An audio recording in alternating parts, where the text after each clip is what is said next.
नमस्कार, मैं रिया जेम्स और आप देख रहे हैं एबीएन न्यूज।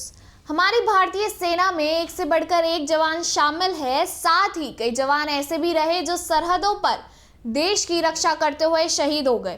लेकिन आज हम इन सब से अलग हटकर एक ऐसे जवान की कहानी बताने वाले हैं जिसने भारत और चीन के सरहद पर 52 सालों से देश की सीमा की रक्षा करी है। सैनिकों का कहना है कि हरभजन सिंह की आत्मा चीन की तरफ से होने वाले खतरे के बारे में पहले से ही उन्हें बता देती है। भारतीय जवान जीते जी तो अपने देश की रक्षा करते ही है, लेकिन कुछ सैनिकों के दिल में भी देश की सेवा करने का जुनून इस कदर घर कर जाता है कि मरने के बाद भी उनकी आत्मा देश की रक्षा करती रहती है। उन्हीं में से एक है पंजाब रेजिमेंट के जवान हरभजन सिंह। इस जवान की आत्मा पिछले 52 साल से देश की सीमा पर रक्षा कर रही है। आपको बता दें कि हरभजन सिंह का जन्म 30 अगस्त 1946 को जिला गुजरावाला में हुआ था, जो कि अब पाकिस्तान का हिस्सा है। वह वर्ष 1966 में पंजाब रेजिमेंट की 24वीं बटालियन में भर्ती हुए थे। उन्हें देश की सेवा करते हुए सिर्फ 2 ही साल हुए थे कि एक दुर्घटना में वह शहीद हो गए। दरअसल जब हरभजन सिंह खच्चर पर बैठकर नदी पार कर रहे थे तो वह खच्चर सहित नदी में बह गए थे और 2 दिन तक उनकी लाश का पता नहीं चला। बताया जाता है कि जब 2 दिन तक उनकी लाश नहीं मिली तो उन्होंने खुद आकर अपने शव के बारे में बताया। इसके बाद उनके शव की पहचान की और उनका अंतिम संस्कार किया गया। सूत्रों के अनुसार 1968 में हरभजन का निधन होने के बाद पिछले 52 साल से उनकी आत्मा देश की सीमा पर भारतीयों की रक्षा कर रही है। भारतीय सैनिकों का कहना है कि हरभजन की आत्मा चीन की तरफ से होने वाले खतरे के बारे में पहले से ही उन्हें आगाह कर देती है। इतना ही खुद चीनी सैनिक भी इस बात पर खूब विश्वास करते हैं। बताया जाता है कि जब भी भारतीय और चीनी सैनिकों के बीच किसी मसले को लेकर मीटिंग होती है तो हरभजन सिंह के लिए एक चेयर अलग से लगाई जाती है।